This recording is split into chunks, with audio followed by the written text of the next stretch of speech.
Gracias al Instituto Verano, a Sonia, gracias, pero muy especialmente a ustedes por robarle unas horas al justo descanso del sábado por la mañana. Lo aprecio en lo que vale, espero que al final encuentren que fue un sacrificio que valió la pena. Sin más, entremos en este tema. Dado el hecho que en Colombia se es mayor de edad a los 18 años, y dado el hecho de que estamos en el año 2018, yo no sé cuántos de ustedes han caído en cuenta que en los últimos minutos del 31 de diciembre de este año se va a dar un fenómeno que no se va a repetir en los siguientes 1000 años.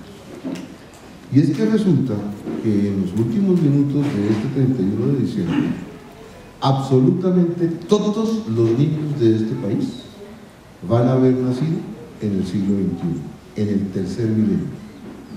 Y todos los adultos de este país, en esos minutos, van a haber nacido en el siglo XX, en el segundo milenio. Ustedes, los padres, son ciudadanos del segundo milenio. Sus hijos, todos, son ciudadanos del tercer milenio. Y permítanme, yo les hago una analogía para que se den cuenta de qué es lo que se juega ahí. Imagínense un papá, por allá del siglo XVI o cosas por el estilo, del medioevo, con una estructura medieval, con una forma de pensar medieval, con unos imaginarios medievales, que tiene un hijo que se está asomando al Renacimiento, ¿sí? Y entonces imagínense ustedes a un fulano medieval intentando guiar a su hijo al mundo del Renacimiento. Imagínense.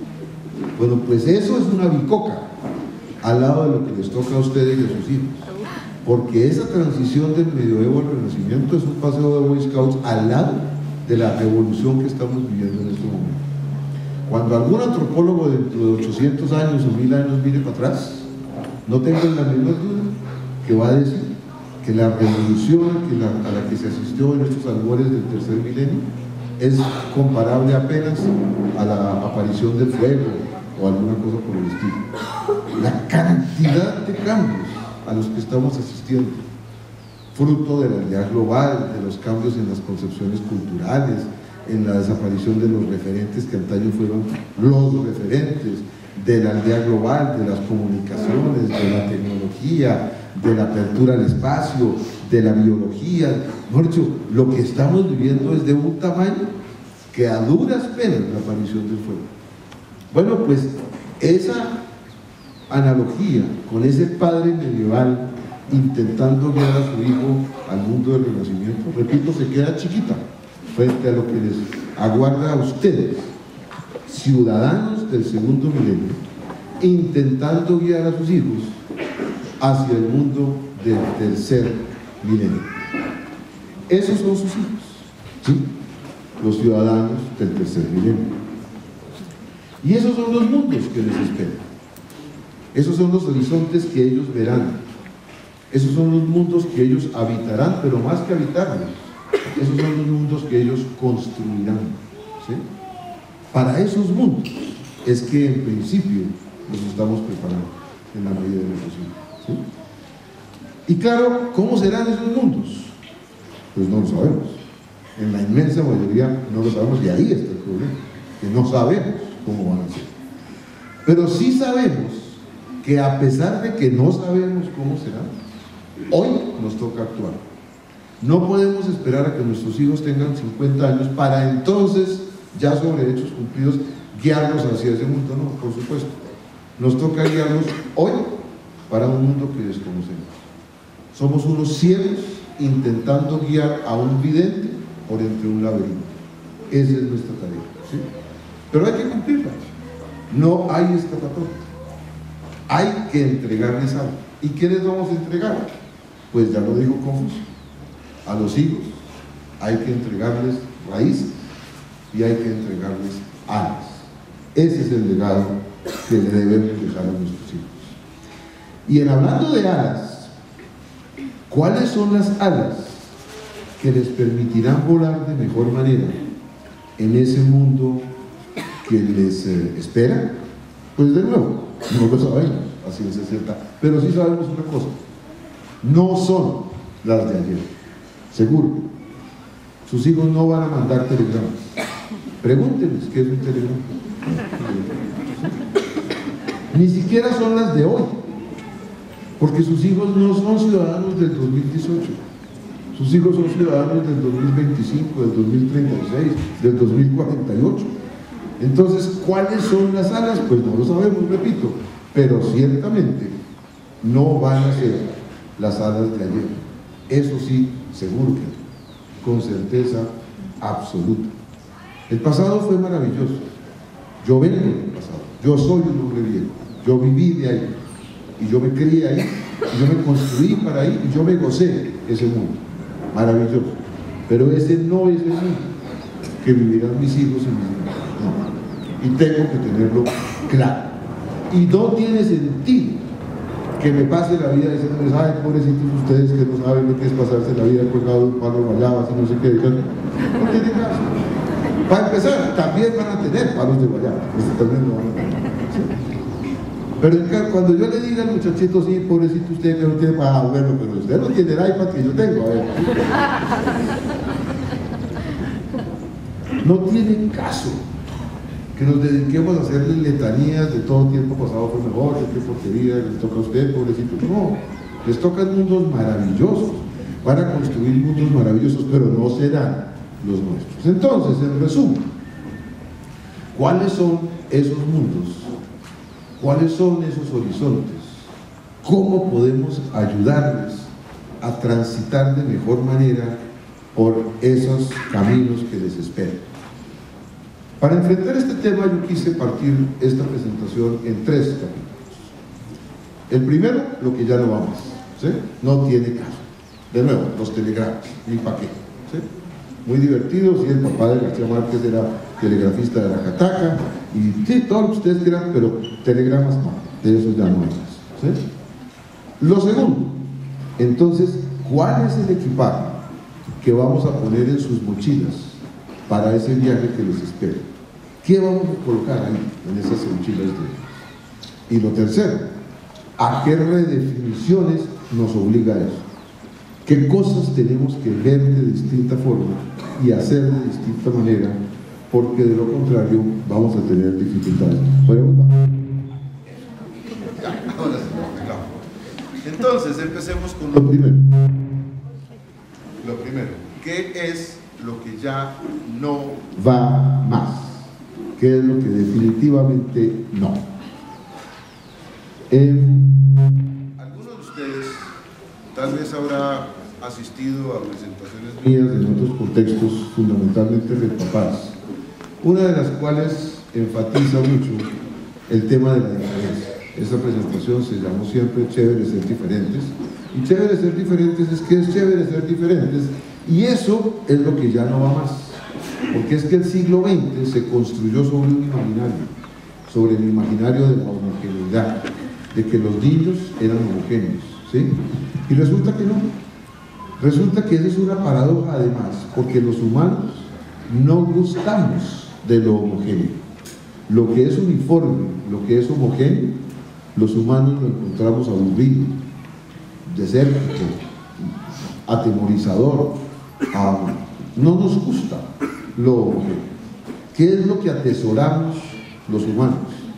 Los humanos lo que atesoramos es la diversidad, esa maravillosa explosión de colores, de formas, de figuras, de vivencias, de experiencias, de olores, de sabor. Esa maravilla de diversidad es lo que siempre nos ha encarretado a los humanos, sea cual sea el contexto en el que se está inscrito. Los humanos gustamos de la diversidad, los humanos aborrecemos la homogeneidad. Pero entonces, si eso es así, ¿esa qué consecuencia tiene en la mirada que nosotros hacemos sobre los niños? En otras palabras, ¿los niños son homogéneos o los niños son diversos? Y la respuesta, creo, es obvia para todos nosotros hoy. Los niños son diversos, maravillosamente diversos. grandes, bajitos, más gordos, más flaquitos, unos más guerreros, otros más reposados, unos más hábiles en matemática, otros mejores para cantar. Los niños son diversos, maravillosamente diversos. No existe el niño ISO 9000, de eso no hay, nunca lo hubo y jamás lo habrá. Pero el siglo XX se encaramó en el imaginario de que los niños eran ISO 9000. Y toda la estructura de la infancia y todo el manejo que hacemos de la infancia en la familia, en la sociedad, en la escuela, está encaramada sobre el imaginario de que los niños son homogéneos, que lo único que hay que saber es qué edad tienen, y con eso se sabe todo. ¿Cuál es la edad para ingresar al colegio? Tal edad. ¿A qué edad se está en tercero o bachillerato? A tal edad. ¿Sí? Y todo dependiendo de una mirada absolutamente homogénea. Y ahí va a parar el ICFES, ahora que hablaremos del ICFES también y todas esas cosas. Y todo esto está basado en un imaginario de niños homogéneos. Los niños no son homogéneos, los niños son diversos, ¿sí? Pero no los niños, los humanos somos todos diversos. Yo paseo la mirada por este auditorio. No hay dos caras iguales, no las hay. Y si yo voy detrás de las caras y les propongo un experimento, escojan dos al azar, cualquiera de ustedes, pásenlos acá. Y luego díganme, ¿bajo qué criterio quieren que yo lo evalúe? ¿Bajo cuál? ¿Quieren que lo evalúe bajo el criterio de comprensión lectora, de razonamiento matemático, de sensibilidad artística, de capacidad para extasiarse frente a un atardecer, habilidad para bailar reggaetón? ¿Bajo qué criterio quieren que los evalúe? Escojan lo que ustedes quieran y pásenle dos. No habrá dos sujetos iguales. Y las diferencias no van a ser así, no, las diferencias van a ser así. De este tamaño, los humanos somos diversos.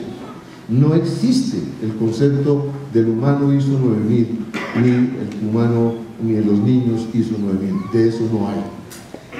Y ese hecho no solamente es un hecho, ese hecho es un valor, porque es que la riqueza que se genera en la sinergia de la diversidad sería imposible de conseguir bajo la esterilidad de la uniformidad, ¿sí? ¿Qué sentido tendría este planeta? ¿Qué posibilidades de desarrollo, de progreso, si estuviera lleno de 7.000 millones de sujetos? Esos somos, todos idénticos, todos dedicados al mismo oficio, maestros, cocineros, pilotos, médicos, jardineros, lo que ustedes quieran. ¿Cómo sería este planeta con 7.000 millones de idénticos? Horrible. Lo que lo hace tan fascinante, lo que le ha permitido a la especie humana llegar a donde llegó, es precisamente esa sinergia de diversidad. Jaime Bernal, creador del servicio de genética de la Universidad Javeriana y uno de los personajes más interesantes desde la mirada de la genética, alguna vez afirmó contundentemente que diferentes especies tienen diferentes estrategias. Hay algunas especies que basan su desarrollo, su supremacía sobre la uniformidad, como cuáles, como las cucarachas. La cucaracha de aquí es idéntica a la cucaracha de Guam, sí. Y a su vez la cucaracha de hoy es idéntica a la de hace 2 millones de años. Esas especies basan su éxito en la uniformidad. Otras especies basan su éxito en la diversidad. Verbigracia, las mariposas, los colibríes, las flores. Su éxito no está en la uniformidad, su éxito está en la diversidad. Y para los humanos eso vale. Nuestro éxito como especie, nuestra alegría como vivencia humana, no nace de la uniformidad, nace de la diversidad. Entonces, de vuelta a la pregunta, ¿los niños son homogéneos o son diversos? Bueno, esa pregunta ya se hizo. Se la hizo la humanidad toda, la sociedad toda, a la ciencia hace 100 años. ¿Y qué contestó la ciencia hoy hace 100 años? Pues la ciencia contestó que los niños son homogéneos.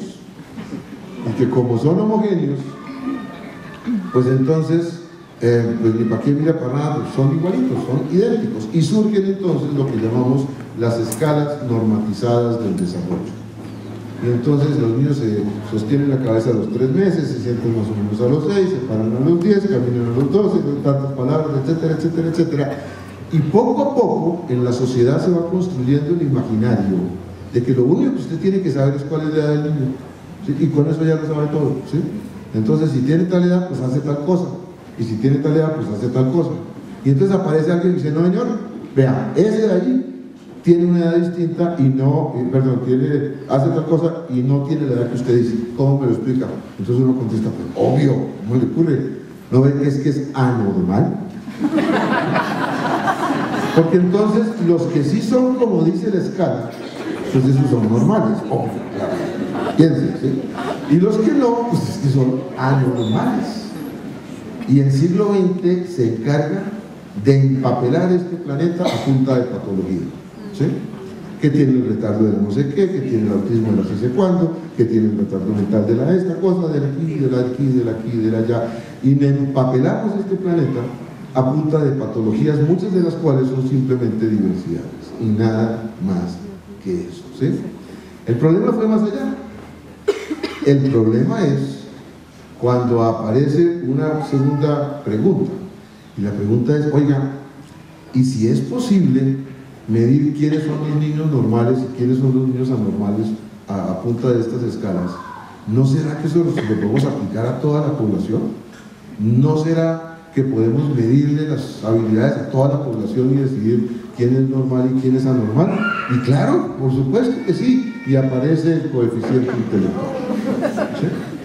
Y entonces todos empeliculamos en que es perfectamente posible medir esa habilidad intelectual, pero con un agravante, y es que esa medida que empezó siendo parte del imaginario científico, ojo a esa palabra, el imaginario científico, ¿sí?, termina convirtiéndose en parte del imaginario popular, que se frasea más o menos así: Einstein tenía 160.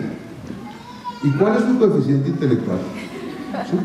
O peor aún, y esto dicho en el club social del que uno es miembro: oiga, mi hijo tiene 115. ¿Y cuál es el coeficiente intelectual de su hijo? Y entonces todos nos vemos obligados a encaramarnos en una carrera loca por tener hijos inteligentes, ¿sí? Todos. Y los padres se ven obligados a construir hijos inteligentes. Y los colegios se ven obligados a entregar el producto que demandan los padres, que es ¿cuál? Pues hijos inteligentes, obvio, ¿sí? Y los terapeutas de todos los colores nos vemos obligados a coadyuvar en ese propósito universal de fabricar niños inteligentes, aun cuando no lo sean, porque es que para eso es que nos tienen, para construir esos niños inteligentes y sacarlos de la normalidad y llevarlos a la inteligencia, ¿sí?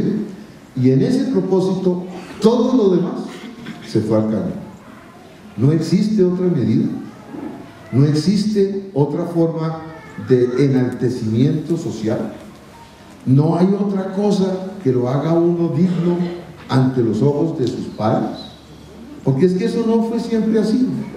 Si ustedes se paran en el año 1820, en el año, por ahí sí, 1820 similares, ¿cuál era el objeto de orgullo de una familia, el blasón de orgullo de una familia, el personaje que uno sacaba a relucir cada que podía? Estamos hablando de ese militar pundonoroso que ofrendó su vida en aras de no sé qué, por ejemplo. Estamos hablando de ese magistrado pro que diseñó esta nación y que se opuso a lo que fuera y que murió pobre y todo lo que se quiera, pero hizo lo que tenía que hacer. Estamos hablando de que es que yo soy sobrino nieto de la hermana Laura, por ejemplo, ¿sí?, de esa persona espiritual. Había 1000 razones para ganar el reconocimiento social más allá de la inteligencia, ¿sí? Los viejos se morían al pie de su palabra, decían en Antioquia, y Luis Carlos González le cantaba a viejos que a la selva virgen le hicieron parir 1000 pueblos, que enseñaron al reloj el deber de los punteros, a las armas el valor, las coplas a los copleros, y en gesto testicular patria de libres tuvieron. Y ni una sola mención a la inteligencia. ¿Sí? Esto no es para demeritar la inteligencia, ¿no? Sí, es muy importante, sí, claro que sí, estamos de acuerdo, sí es muy importante, de acuerdo, sí, pero no es lo único. Sus hijos tienen muchos mundos para explorar, muchos nichos de felicidad y de realización personal, que no necesariamente tienen que pasar por ese desempeño cognitivo superior. No tiene sentido eso. Pero esa carrera loca en la que nos encaramamos nos hizo creer que sí, que ese era el único mundo posible, el mundo de la inteligencia.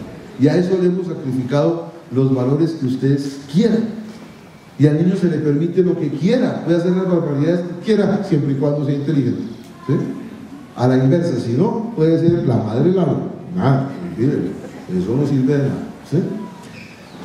El siglo XX, sin embargo, tuvo una habilidad particular, y es que el siglo XX tuvo la habilidad de preguntarse, oiga, ¿de verdad eso es así? ¿Y eso quién dijo? ¿Y eso como de dónde salió? ¿Eso sí fue pertinente alguna vez? Y si fue pertinente alguna vez, ¿mantiene hoy la pertinencia? ¿Eso es así? ¿O de pronto tendríamos que redefinirlo? ¿Sí? Por ejemplo, un imaginario de hoy hace 100 años, ¿sí? Con respecto al género, ¿sí? A la posición de la mujer en la sociedad. Pregunta, ¿qué hace una mujer decente a estas horas aquí sin su marido, por ejemplo? ¿Sí? ¿Ah? Y lo único que suscita es esa carcajada. Bueno, hace 100 años no. Hace 100 años esa señora tenía que salir corriendo. ¿Qué hace una mujer decente a estas horas aquí sin su marido? Bueno, el siglo XX tuvo la capacidad de preguntarse, ¿y ese paradigma es válido? ¿O de pronto no? Y cuando la sociedad se pregunta eso, termina en que la única respuesta posible pues es una carcajada. Este tipo está echando un chiste, ¿cierto? No. O fue que se le corrió un tornillo, o cómo fue el cuento, ¿sí? Pues porque eso no lo puede estar diciendo en serio. No, es que se le ocurre. Claro que no, ¿sí? Bueno, lo mismo hizo con todos esos paradigmas surgidos de la uniformidad, entre ellos el famoso coeficiente intelectual. Y dado que ustedes están en verano, sabrán que uno de los hermanos de Julián, Miguel, escribió este libro, Los mitos de la inteligencia y los peligros del coeficiente intelectual, ¿sí? Que es un libro apabullante, porque nos grita en la cara de alguien que lo hizo muchos años, ¿sí? Y que en un acto de honestidad intelectual, él y Julián se devuelven de ahí porque Julián participa en el pensamiento. Y nos muestra que el coeficiente intelectual no mide lo que se supone que iba a medir, no predice lo que se supone que iba a predecir, no significa lo que se supone que iba a significar, no sirve para lo que se supone que iba a servir, ¿sí? Y si eso es así en el nivel local colombiano, en el nivel universal igual, porque a la vuelta del siglo se nos aparece el señor Howard Gardner desde Harvard y nos echa el cuento de las inteligencias múltiples. Y entonces de lo que se trata no es de preguntarnos si usted es inteligente o no es inteligente. De lo que se trata es usted para qué sirve, cuál es su perfil, ¿sí? Y ese perfil para qué sirve. Y de ahí surgen las inteligencias múltiples. Pongámoslo en hechos concretos. Parece haber acuerdo universal sobre que el Papa Francisco es un hombre inteligente. Parece que sí. Parece que Shakira es una mujer inteligente, que James Rodríguez es un hombre inteligente, y que el presidente, el que ustedes quieran, Santos, Duque, Uribe, que ustedes se cojan, ¿sí? Ese es inteligente, ¿sí? Pero el cuento no es si son inteligentes o no son inteligentes. El cuento es que si el Papa se pone a hacer lo de James, y James lo de Shakira, y Shakira lo del presidente, pues le sale mal.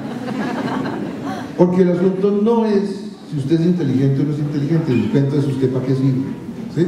Y en dos palabras populares, esos son las inteligencias múltiples, ¿sí? Y si algo faltara, la cereza del postre, hace 2 años, nos aparece este maravilloso libro de Ricardo Rosas. Rosas era hasta hace poquito el director de los posgrados en psicología de la Universidad Católica de Chile. Y hace un par de años, Rosas nos sale con esta perla, ¿sí?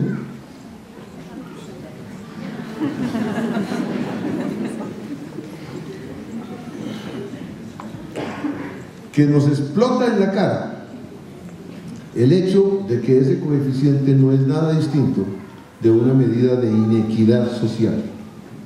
Hay unos sujetos que tuvieron la oportunidad, sin merecerlo, de tener ese acceso y llegaron a él. Y hay otros sujetos que no tuvieron esa oportunidad, sin merecerlo tampoco, y no llegaron allá. De eso es de lo que se trata el asunto, ¿sí?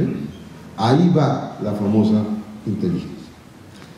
Y los que se deriva de ahí, los rendimientos académicos, etcétera, etcétera, y entonces ustedes me dicen, listo, doctor, nos compramos su cuento, todo donde quiere que le firme, pero una preguntita, doctor, ¿qué hacemos entonces, si le creemos a usted, qué hacemos con el telepadre? ¿Sí?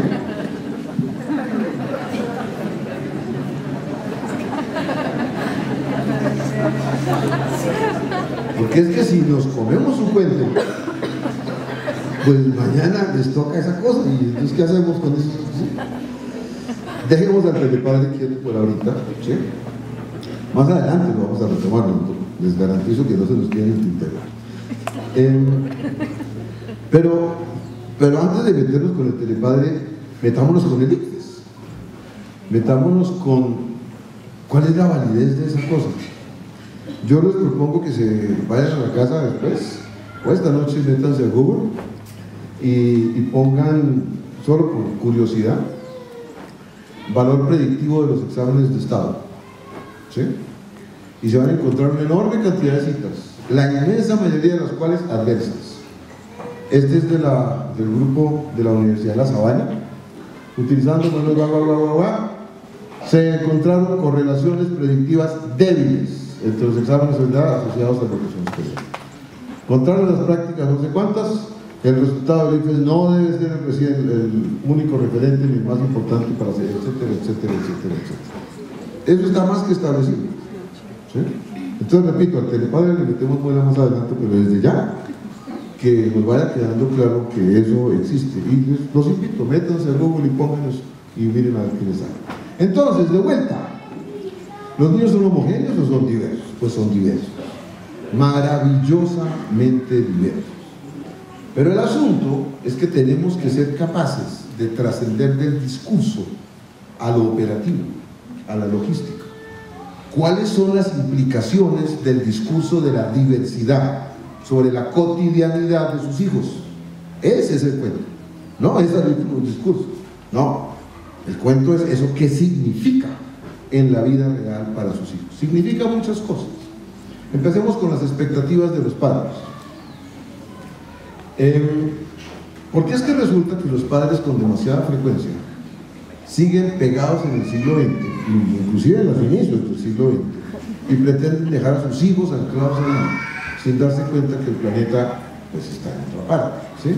Porque resulta que a la vuelta del siglo irrumpen otros paradigmas posibles, surgidos, entre otras cosas, de la tecnología informática. De eso hablaremos un poquito más en extenso más adelante, pero desde ya permítanme adelantarles una cosa. Uno dice infancia y tecnología y todo el mundo pone así las garras, ¿sí? Y todas las respuestas que le dan a uno, en principio apuntan a una sola palabra. La palabra es no, ¿sí? Buscamos todas las maneras de matizarnos, pero la respuesta de todo el mundo es no. Y le cuentan todas las barbaridades que hay ahí, que los peligros del internet, que el acoso sexual, que la trata de niños, que el bullying, que la no sé qué, y todas esas cosas que salen. Por otro lado, que el niño se mete en la tableta y de ahí no sale, y no hay quien lo saque de ahí, y se olvida de todo lo demás, y no socializa. Entonces, bueno, ahorita la lista es de aquí hasta la China, pero todas esas listas terminan en una sola palabra, y la palabra es no, ¿sí?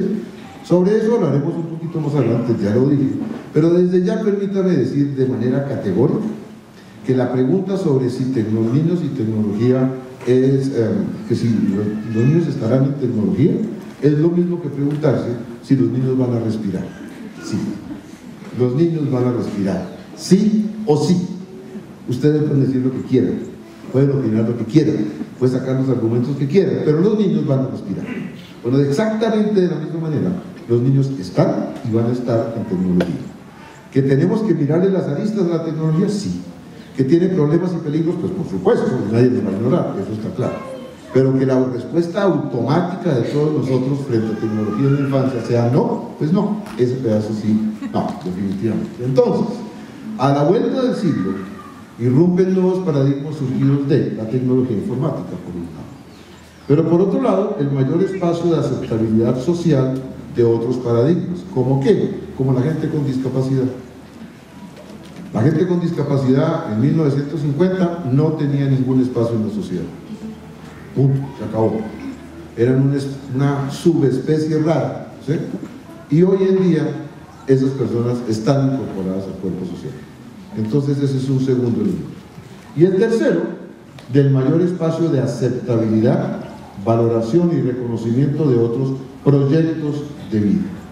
Y les ruego el favor que anoten esa palabra, y tienen la obligación contraída conmigo, perentoria de aquí en adelante, de que esa palabra ustedes la van a pronunciar por lo menos 4 veces al día durante los siguientes 20 años. Esta palabra, proyectos de vida, ¿sí? Porque resulta que el siglo XXI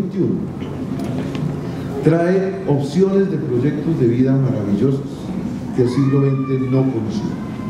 Esta anécdota la he echado 1000 veces y estoy seguro que ya la eché, porque siempre la he hecho, pero igual vale la pena repetir, ¿sí? Para empezar, porque fue cierta, estrictamente cierta, no le voy a poner ni un gramo de maquillaje, fue así como se las voy a contar. Hará unos, yo qué sé, 15 años tal vez, nos invitaron a Quito a un congreso de estos, y en el mismo avión llegamos como 5 profesores extranjeros.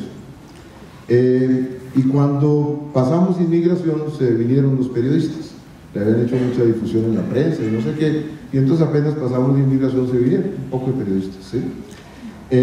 Y cada uno de nosotros, por supuesto, pensó su respuesta inteligente, ¿sí?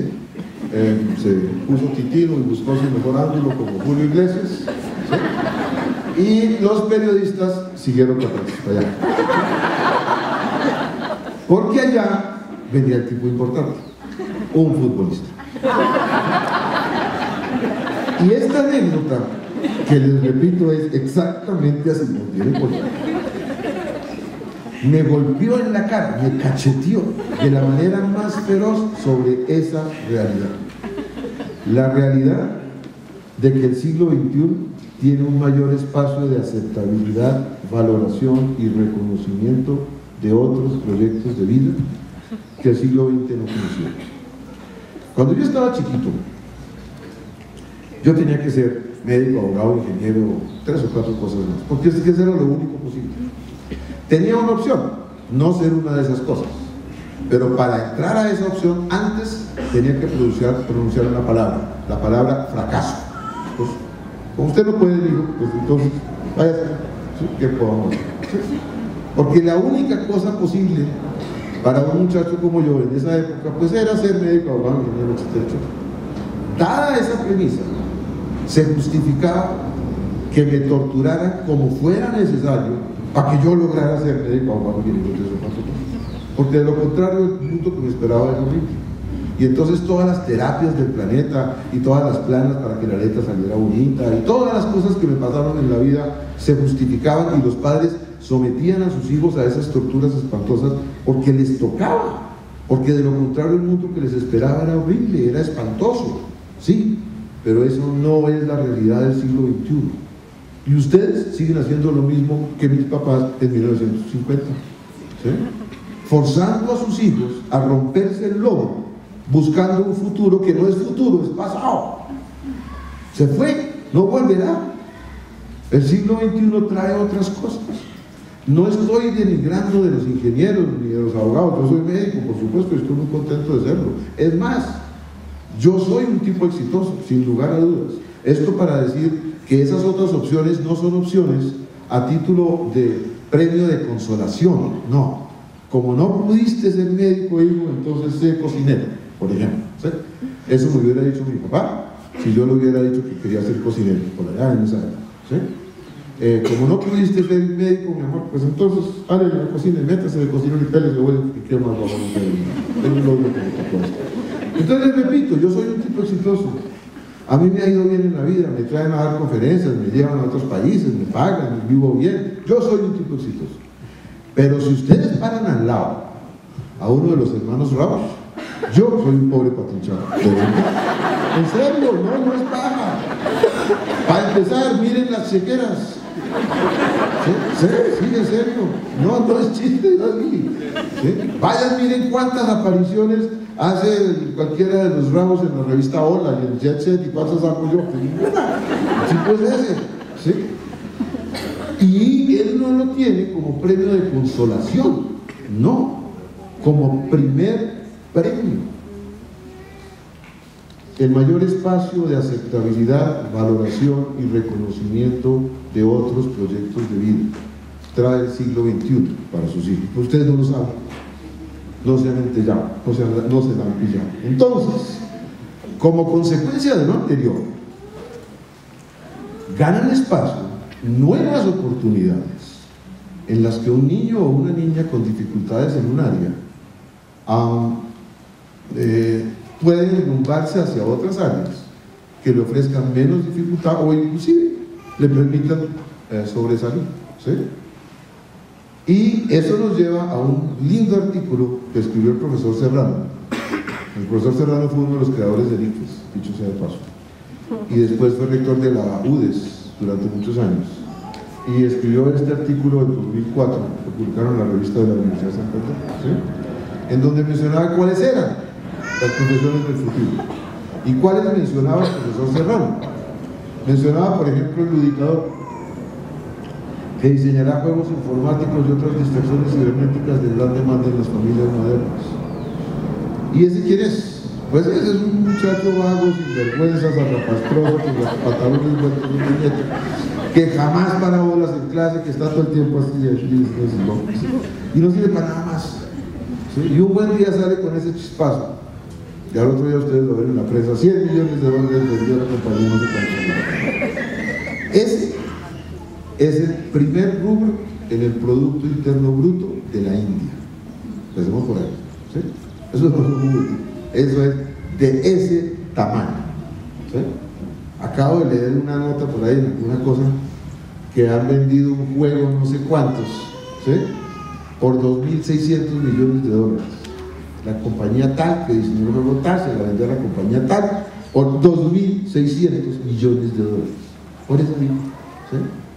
¿Qué más mencionó el profesor Serrano? El plasturgista, que podrá fundir, moldear, esculpir, materiales no metálicos para darles formas útiles o artísticas. Lo que Serrano no se imaginó, estoy seguro, ya se murió, estoy seguro que jamás se imaginó, es que iba a llegar el día en que un fulano consiguiera un oficio que fusionaba estos dos, el plasturgista y el ludicador. ¿Y quién es ese fulano? El que se inventó las impresoras 3D, que hoy ya son historia, ¿sí? En esa época ni siquiera era el futuro, y esto es hace 14 años. Cuando su hijo de 4 años le transcurran 14 años, tendrá apenas 18. Sáquenle la cuenta a ese asunto. ¿Qué otras cosas estaban en la lista de Serrano? Este es el ociólogo, por ejemplo. Entonces todos nos reímos con el ociólogo, claro. ¿De qué vive Providencia? De la administración del ocio. ¿Cuál es el principal rubro en la economía de España? El ociólogo. ¿Cuál es el segundo rubro en la economía colombiana? El ociólogo. ¿Sí? Yo voy a San Andrés, yo voy a Santa Marta y le pregunto a un maestro, oiga, usted tuvo en su historia un maestro que ya lleva muchos años de ejercicio, por sus manos pasaron muchos niños que fracasaron, muchos, que no pudieron con la química, con la física, terribles cosas de esas. De todos esos muchachos que fracasaron, y dado que usted vive en Santa Marta o vive en San Andrés, ¿cuántos de esos más bien se dedicaron a otras cosas, especialmente empujado por usted, llevado por usted, como por ejemplo abuso? ¿Sí? ¿Y saben qué me responden? Ninguno. A todos esos muchachos lo que hicimos fue romperles el lomo para que aprendieran física y cálculo y no sé cuántos y papitos. ¿Para qué? Para nada. Yo no sé si todavía sigue allá la señora, pero hace algunos años estuve en Providencia, pasé a Santa Catalina pasando el puente ese del amor, y caminando 100 metros o 100 y pico de metros me meto a un restaurante que ve ahí y me como la mejor comida que me he comido en toda la vida, espectacular. Y estaba solamente atendido por una persona, una cosa chiquita de 3 o 4 mesitas nada más. Y entonces yo le pregunto a la señora que atendía si ella había estudiado cocina. No estudié cocina. ¿Y usted aprendió esto con su familia? No, tampoco. Entonces, ¿cómo lo aprendieron? Pues preguntando por ahí cuando me devolví. ¿Cómo así me devolví? No, cuando ya no encontré el oficio en lo que yo, en mi carrera. ¿Y cuál es su carrera? ¿Usted qué estudió? Ingeniera forestal. En Providencia. ¿Sí? A eso empujaban a los niños de Providencia. ¿Para qué? Para obligatoriamente ser parte de la diáspora o obligatoriamente ser parte del fracaso. ¿Para qué? ¿Cuál fue el sentido de eso?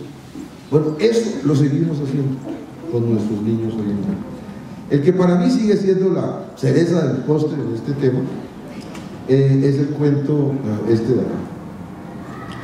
En noviembre del año antepasado, me metí a Google a raíz de un artículo de semana y puse avistamiento de aves.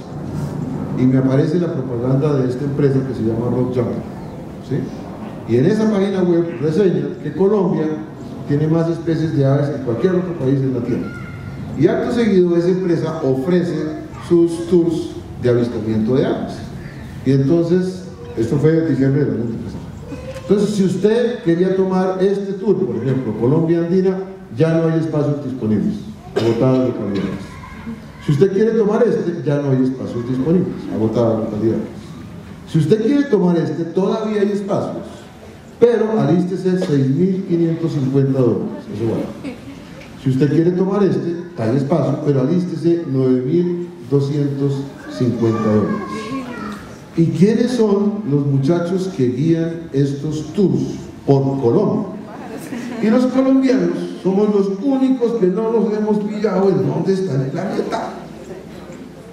Y seguimos obligando a nuestros hijos a romperse el lomo para ser médicos, abogados, ingenieros y 3 o 4 cosas de 1960. ¿Sí? No quiero denigrar, repito una vez más, ni de la inteligencia, ni de los médicos, ni de los abogados, no, ese no es el punto. El punto es que no puede ser que ustedes sean los pobres más pobres del planeta. ¿Quién es el pobre más pobre? El pobre más pobre no es el mendigo que está allá afuera escarbando entre la basura, no, ese no es el pobre más pobre. El pobre más pobre es el que lo tiene todo y no sabe que lo tiene todo. Ese es el pobre más pobre. Y en ese contexto, ustedes son los pobres más pobres. Porque ese, entre otros muchos mundos, es lo que está por delante de sus hijos.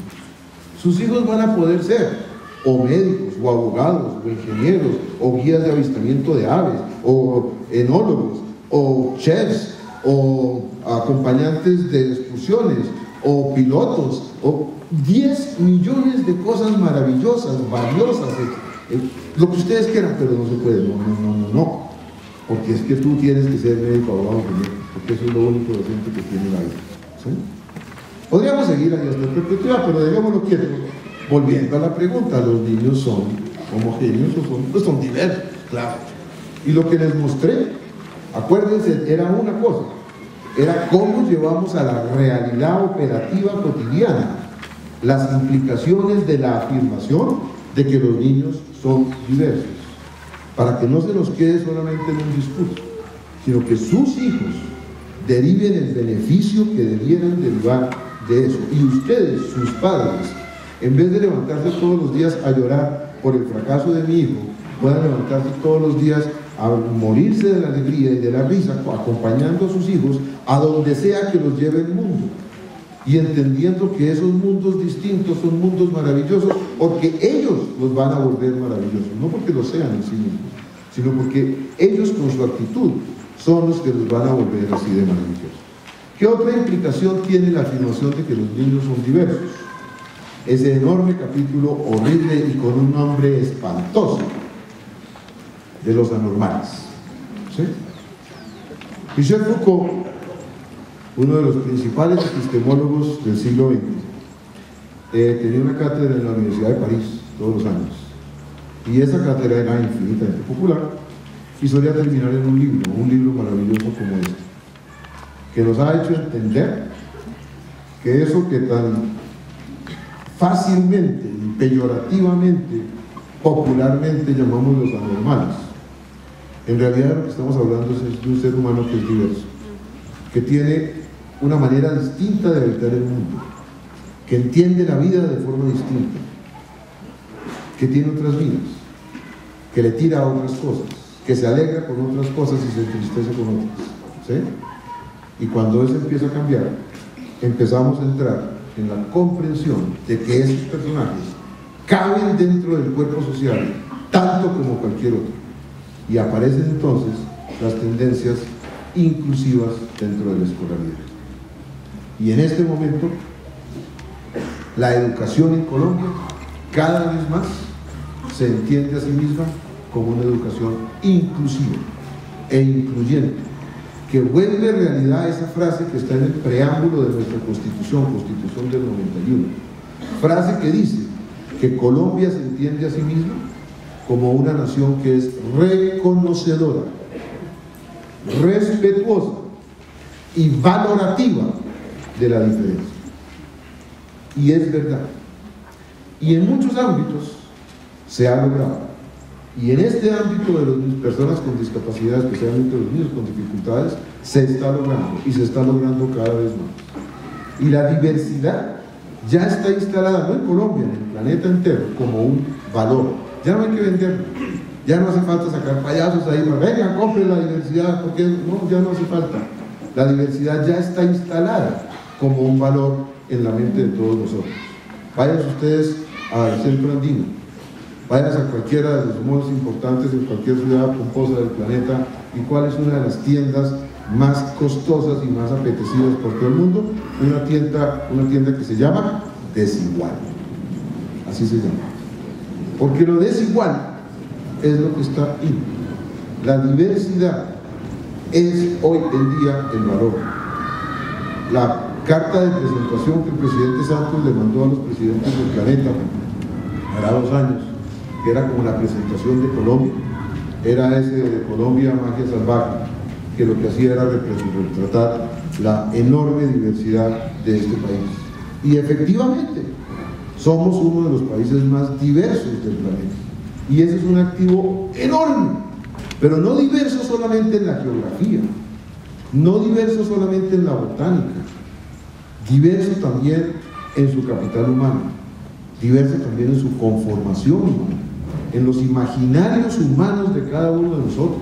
Agarren un pastuso y una guajira, o agarren una persona de Antioquia y otro de Boyacá, y así por el estilo van a encontrar por lo menos 10 o 12 tipos culturales con imaginarios muy acendrados, muy intensos y muy diversos, maravillosamente diversos. Y eso es lo que nos hace una nación maravillosa, esa diversidad. Entonces, cuando esa diversidad, que es un hecho y que es un valor, se lleva a la escuela, tenemos una escuela inclusiva. Y esa escuela inclusiva está ahí para beneficio de ese niño con dificultades, pero muy especialmente para beneficio de los otros niños que, comillas, no tienen dificultades. Porque el principal beneficiario de esa escuela diversa no es el niño con dificultades, que son los otros niños. ¿Por qué? Pues los otros niños se benefician mucho más que el niño incluido, porque ese hecho se convierte en la mayor escuela de respeto, solidaridad y tolerancia. Y permítame, se los ilustro con un solo ejemplo concreto. Búsquense una escuela genuinamente inclusiva y que lleve una tradición larga de inclusión, y pregúntese cuántos episodios de matoneo ha habido ahí. 0. Porque cuando yo empiezo mi año escolar, dijéramos calendario A, en febrero, y al lado me sientan un bobo, ¿sí? Todo tarado, esas son las palabras populares, ¿sí? Todo esto va entre comillas, un bobo tarado, que me hace sentir como un trapo, y con mis amigos todos me matonean, le pusieron al lado un bobo, igualitos todos, igualitos, quedan perfectos, no, maravilloso. Y entonces yo vivo pasando, llorando todo el día, porque claro, me tocó el bobo eso. Pero cuando pasan los días y semanas, y tengo una maestra bien pila, voy entendiendo que ese no es un bobo tarado, no, señor. Para empezar, es una persona, y se llama Felipe, ¿sí? Y Felipe tiene muchas cosas valiosas, entre otras, el que me defiende de esos tipos, porque además sabe cómo defenderse de ellos, es Felipe, ¿sí? Y Felipe trae una enorme cantidad de cosas que sabe hacer y que yo no sabía. Por ejemplo, ¿quién sabe de cucarrones? ¿Quién me puede explicar los cucarrones y miles de cosas sobre los cucarrones, Felipe? ¿Sí? Y cuando Felipe empieza a mostrar todas las cosas que tiene, gradualmente ese bobo tarado se empieza a convertir en un ser humano, con nombre, con elementos valiosos, y gradualmente yo lo voy entendiendo como mi compañero. Y cuando eso pasa, ¿cuál es la posibilidad que existe de que yo lo matonee a él? Cero. Este es un ejemplo de la vida real. Hace unos años, un maestro X en otro colegio análogo a esto, tenía un niño con síndrome de Down en su aula, y el niño necesitaba apoyos especiales para que le explicaran algunas cosas, y se decidió que no iba a tener lo que a veces se usa mucho, que es el cuento de la sombra. Ahí no querían eso, y entonces se necesitaba de todas maneras quien lo apoyara. ¿Y quién iba a ser el que lo apoyaba? Pues otro compañerito. ¿Sí? ¿Listo? Y entonces, ¿qué hacía el maestro?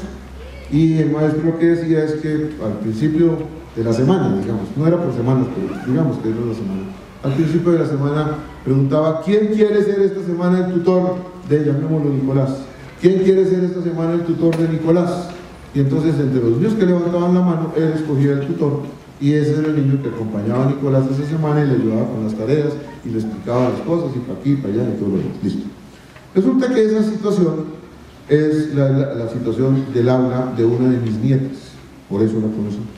Y entonces yo le pregunté a mi nieta, le dije: oiga, ¿y qué pasaba el día que el maestro hacía la pregunta y nadie levantaba la mano? Y lo que ella me contestó, esto es textual, fue: abuelo, tal vez hubo 2 veces en que no ocurrió que todo el curso levantara la mano. Con esas 2 excepciones, en todas las demás ocasiones en que el maestro preguntó, todos los niños levantaron la mano. ¿Cuál es la posibilidad de matonear a ese niño en esa escuela, en esa aula? 0, por ejemplo. Punto 1. Pero además, esa escuela inclusiva es la mejor escuela para aprender para la cooperación, en lugar de aprender para la competencia. Y sobre eso sí quiero hacer un énfasis muy grande, porque es que el mundo que le espera a sus hijos no es el mundo competitivo, no, es el mundo cooperativo. Claro, entiendo que todos ustedes levantaron las cejas. ¿Qué? ¿Este tipo en qué mundo vive? Usted no sabe que este es un mundo de leones, y el que se duerme se lo lleva a la corriente y se lo comen, ¿sí? Pues es que resulta que efectivamente el mundo cambió. El mundo que viene no es un mundo competitivo, el mundo que viene es un mundo cooperativo. Nosotros tenemos el chip de que es competitivo y solamente lo podemos entender así, pero así no será. No niego que habrá espacios competitivos en el mundo que viene, claro que no lo niego. Estará el gerente de mercadeo de la empresa tal, que tiene que robarse los clientes de la empresa tal, porque si no el producto se va al diablo, y entonces a él lo botan y la empresa se quiebra. Sí, entonces, ¿que habrá espacios para la competencia? Sí, habrá espacios para la competencia. Pero en la inmensa mayoría de las ocupaciones humanas, el espacio no es de la competencia, el espacio es de la cooperación. ¿Quieren un ejemplo? Váyanse al aeropuerto y miren un avión salir y pregúntense ¿cuánta gente tuvo que cooperar estrechamente para que ese avión saliera? Desde el que barrió la pista hasta el presidente de la compañía. Y si a uno solo de esos le da por competir, el avión no sale. ¿Sí? Hace algún tiempo nosotros como instituto acompañamos la escuela de Cerrejón, Mushaiza, en sus programas de inclusión. Y por esa razón pues hemos ido allá. Y alguna vez del Cerrejón me llevaron a ver la operación de la mina. Ellos tienen como un artico por acá y uno desde ahí ve la operación de toda la mina. Y es alucinante. Son esos camiones gigantescos, gigantescos, y son cientos de esos camiones, unas dragas monumentales. Eso hay una parafernalia enorme, enorme, enorme ahí, pero enorme, ¿sí? Y entonces empiezan a explicarle a uno cómo es la operación, y esa operación está cronometrada, pero al segundo, y lo maneja un poquito, ¿sí? Y hay que coordinar todo con todo. ¿Cuánta carbón saca la draga no sé cuánto? ¿Cuánto carbón le mete a esta volqueta que está acá? ¿En qué momento sale esta volqueta? ¿A qué velocidad va esa volqueta? Porque es que apenas llega ahí van a venir volquetas de allá y de allá y de allá, y eso puede ser un taco de tráfico feroz. Entonces tienen que sincronizarse perfectamente. y entonces sigue el hilito de volquetas gigantescas y tienen que seguir por determinado camino. Luego el tren que los está esperando, y la tolva, y el barco, y el que vendió. Y cuando usted se da cuenta, esa es una labor de hormiguitas en donde absolutamente todos están perfectamente coordinados. Y si a un volquetero le da por competir y apretarle la chancleta y ¡zum!, se acabó. Hasta ahí llegó el camino. ¿Sí? Todo se para. Y miren, ocupación por ocupación humana, ¿sí?, en donde queda. Eso en el nivel laboral. En el nivel social, las redes sociales, Wikipedia. Y pregúntense cuánto de competitivo tiene el siglo XXI y cuánto de cooperativo tiene el siglo XXI. Y esto es lo que tenemos hasta ahora, hasta lo que viene, ¿sí? Y entonces, así las cosas, ¿para qué quieren preparar a sus hijos? ¿Para un mundo competitivo o para un mundo cooperativo? Esa es la pregunta, ¿sí? Y el último punto que quisiera poner en el capítulo de No va más es el enorme valor del conocimiento. Porque es que resulta que la escuela del siglo XX se armó sobre el imaginario de que el oficio de la escuela era la transmisión del conocimiento. Entonces había un conocimiento, en matemáticas por ejemplo, había un dueño del conocimiento, el maestro por supuesto, y se lo entregaba al alumno, por supuesto, y después lo evaluaba, y el alumno tenía que explicarle al maestro que sí poseía el conocimiento que él le entregó, que en ese momento pasaba. Esa era la lógica de la escolaridad del siglo XX. Pero esa lógica estaba basada en una presunción inicial, y esa lógica era que el conocimiento era poquito, pequeño, ¿sí? De hecho, el tamaño exacto del conocimiento en 1950 era este tamaño, así.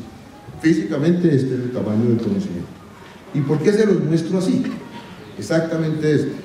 Pues porque este es el espacio que ocupa la Enciclopedia Británica en una anaqueta.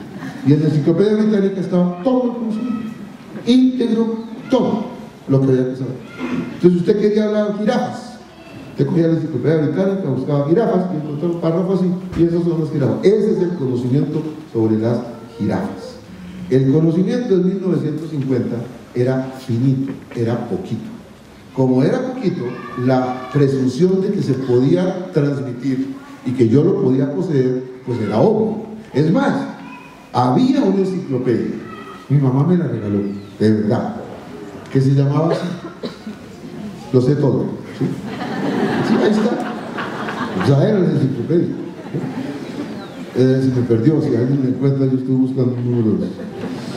Y yo lo sabía todo, genuinamente, de verdad, yo era muy fino, nerdo, y yo me la sabía toda. Yo sabía todo, ¿sí? La pregunta es si ese es el panorama del siglo XXI. La respuesta es obvia, la respuesta es no. Tomamos el mismo tema, jirafas. Saque su aparatico y ponga en Google jirafa. ¿Y qué le van a aparecer? 3.600.040 visitas. ¿Sí? ¿Qué quiere saber de las jirafas? Las dimensiones exactas de cada pata, ahí está. ¿Sí? ¿Cómo se aparean las jirafas? Ahí está. ¿Habrá costumbres sexuales aberrantes en las jirafas? Ahí está. Porque usted quiere saber, ahí está. Por supuesto. Pero no solamente está ahí, es que usted no lo necesita. Es que si yo lo recluto a usted a que trabaje conmigo en un proyecto, ¿sí? Y usted me dice, ¿de qué es el proyecto? No pregunte, hombre, dejala uno así, entonces venga, vamos a trabajar. Y en el proyecto hay que hacer unos trabajos, unos corrales para los ornitorrincos. Y usted sabe qué son los ornitorrincos. Y entonces, ¿qué hacen ustedes? Pues sacan su aparato, por supuesto. No saquen este, porque es que este es el que yo tengo, ¿sí? Es lo que yo llamo high-tech, ¿sí? Pero ustedes ninguno tienen de esto, ustedes tienen esas cosas así, todos floripondos. Entonces ponen aquí ornitorrinco. Ah, sí, jefe, ya saques un ornitorrinco. ¿Qué dice que le hagamos al ornitorrinco? No, pues un corral adecuado a su tamaño. Pero ya, listo. ¿Qué más necesita ver? Ya, listo. ¿Cuál es la necesidad de esa cantidad de conocimiento en el siglo XXI? Bueno, y la maestra me da un ejemplo de esa situación concreta, y el ejemplo que ella me da es, yo lo siento, esto es como 4 años, 5 años, yo lo siento hacer algún trabajo cualquiera, ¿sí?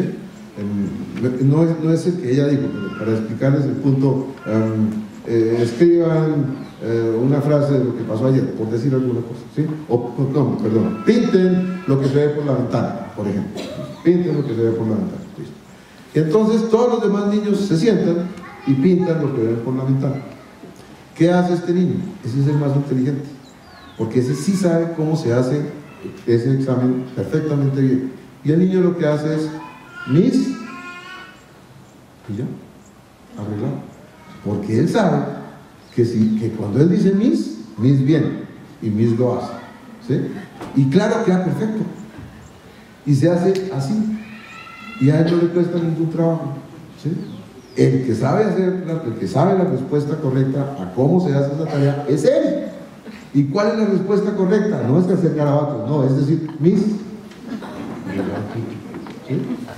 Lo que él no sabe es que él se está privando de construir lo que él necesita que los otros sí están construyendo. Esa es la diferencia. ¿Cuántos de ustedes privan a sus hijos de la oportunidad de construir los enanos que necesitan para la vida? Piensen en eso. ¿Qué más pondríamos en su mochila? Vida saludable. Sí o sí o sí. Yo me crié en un mundo en que alimentación saludable se escribía con la letra Che, chicharrón, chorizo, similares, ¿sí? Ese mundo se fue. Así no será. Entonces sí, parémosle bolas. ¿A qué es vida saludable? En alimentación, en ejercicio, en esas cosas, ¿sí? Sin lugar a dudas. ¿Qué más pondríamos en la mochila de los hijos? Competencias ciudadanas. Eso sí que van a necesitar. En toneladas, competencias ciudadanas. Y esas competencias ciudadanas las van a necesitar en diversos órdenes, tanto de conocimientos como de competencias cognitivas, emocionales, etcétera, etcétera, etcétera. Permítame se los ilustro con un ejemplo. Un ejemplo que desde ya les anticipo a ustedes no les va a gustar. A mí tampoco me gusta, ¿sí? Y me preocupa porque aquí no hay una puerta de atrás para salir corriendo y ustedes me van a caer encima literalmente a golpes por el ejemplo que les voy a poner, pero ¿qué vamos a hacer si es un bonito ejemplo para explicar el punto de competencias ciudadanas? ¿Y cuál es esa competencia ciudadana que sus hijos necesitan interiorizar y que ustedes nunca tuvieron? Los impuestos, esos, ¿sí? Los colombianos hemos tenido un ADN maravilloso en donde impuestos igual trampa, ¿sí? Eso está inscrito en nuestro ADN, todos lo traemos de nación y así ha sido desde tiempos inmemoriales, ¿sí? En otras partes del planeta la gente paga sus impuestos, no les gusta tampoco. Nadie vaya a creer que a los suecos les encanta pagar impuestos y hacen romería y se van de fiesta con vestidos coloridos a pagar impuestos. No, detestan pagar impuestos, claro, es horrible, pero los pagan sin ningún problema, ¿sí? Pues resulta que a sus hijos les va a tocar hacerlo de los suecos, van a tener que pagar impuestos, ¿sí? Cuando yo estaba chiquito, me acuerdo a mi papá reunirse con el contador y el contador le decía: don Flaminio, ¿y cuántos impuestos quiere pagar este año? ¿Sí? No servía, eso era así, sigue siendo. Y eso dependía de lo que él pensaba para año. Si este año iba a pedir créditos al banco, pues tenía que contarle mentiras al banco de que era un tipo pudiente y tenía mucha plata, entonces debía tener mucho en su declaración de renta, entonces tenía que pagar un poco de impuestos. Pero si este año no iba a pedir préstamos al banco, pues no tenía que decir nada al banco, ¿sí? Y entonces ¿para qué iba a pagar impuestos? Entonces no, yo no quiero pagar nada antes que me devuelvan. Y yo devolvía, por supuesto, todos los años, absolutamente todos. Así nos construimos todos, ¿sí? En este país. Eso se acabó, ¿sí? Cada vez más los hijos suyos, los ciudadanos del siglo XXI, van a pagar impuestos, sí o sí. Por un lado, porque van a tener cada vez más conciencia de lo necesario que es eso en el tejido social. Cada vez van a ser más y más claro que si no hay impuestos, no hay las obras que se necesitan para el ejercicio comunitario. Ahora, todos tenemos la misma frase: es que se los roban, es que mire lo que hacen. Claro, todos sabemos ese cuento, ¿sí? Lo cual de paso nos obliga a otra competencia ciudadana, que es la de involucrarnos para que no se los roben. Eso es importante, ¿sí? Pero además de ese hecho, es que cada vez más es imposible hacerlo. Este año ya inauguraron la facturación electrónica, que está en plena vigencia para enero del año entrante, y de ahí no hay caso, ¿sí? De verdad, usted se comió un chicharrón en la vida de aquí a a venta quemada y eso se le va a aparecer en sus impuestos, seguro, ¿sí? Y lo van a pescar. Entonces, más vale que sus hijos se vayan acostumbrando a eso. Y acuérdense que el mejor maestro es el ejemplo. Entonces, si sus hijos los ven a ustedes todos los años haciendo piruetas para hacer trampas, como es lo que hacen, por supuesto, ¿sí? Pues ese es como el mensaje que ellos van a meterse adentro y lo que van a tratar de hacer y les va a ir mal, ¿sí? Entonces, conocimientos, hay que saber que van a pagar impuestos. Competencias cognitivas, ¿por qué pago impuestos? Porque es que los suecos pagan impuestos, pero ¿saben por qué los pagan? Y exigen por esa razón. Y entonces, ¿cómo se distribuyen esos impuestos? ¿Por en razón de qué? ¿Cuál es el cuento del IVA? ¿Cuál es el cuento del ICA? Etcétera, etcétera, etcétera, etcétera, ¿sí? Y pueden alegar con sus autoridades para exigir impuestos justos que no desborden las realidades, por ejemplo, cosa que nosotros en general no sabemos hacer. Las competencias emocionales, sí, no me gusta pagar impuestos, pero hay que hacerlo, ¿sí? No me gusta hacer fila, pero hay que hacerlo, ¿sí? Las competencias integradoras, hablábamos de inclusión, y por supuesto competencias comunicativas.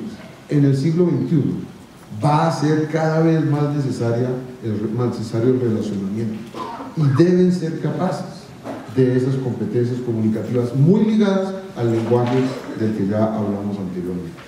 Dentro de esas competencias ciudadanas hay una que me interesa muchísimo, ya la hablé aquí el año antepasado con ustedes, pero la quiero repetir solamente en un segmento cortico para enfatizarlo de nuevo, y es la imperiosa necesidad de que sus hijos se construyan a sí mismos en la pedagogía de los límites, entendiendo por supuesto que el contexto fundamental en la estructura familiar, que el norte de la estructura familiar es el amor entre padres e hijos. La única palabra válida aquí en realidad es esta, sin lugar a dudas.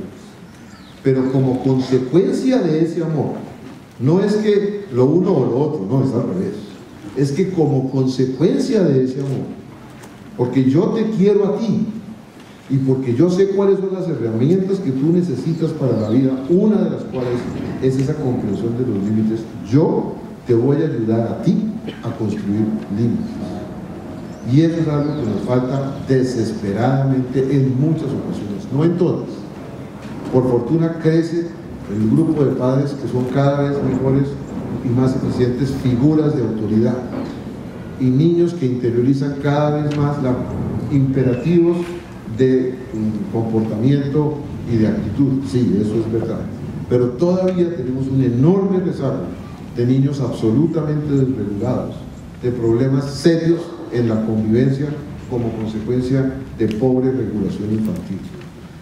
Repito, sobre esto podríamos hablar en extenso, pero ese no es el tema de hoy. Entonces solamente permítanme hacer una afirmación sobre la importancia que tiene que los niños interioricen límites. Y esa importancia fundamentalmente quiero describirla en dos razones: de cara a los demás y de cara a mí mismo. De cara a los demás, el mundo que les espera a sus hijos ya es el mundo de hoy, pero cada vez lo será más. Es este mundo. Así. Este es el mundo contemporáneo y el mundo del futuro. Entonces, si cada uno de estos sujetos necesita al lado un policía para que regule su conducta, esto es imposible. Para que esto funcione, se necesita que cada uno de esos sujetos tenga metido adentro un patrón de autorregulación de la conducta, que quiere decir que lo que hay que hacerlo, y que lo que no se puede hacer, no se puede hacer. Y eso es lo que sus hijos necesitan interiorizar.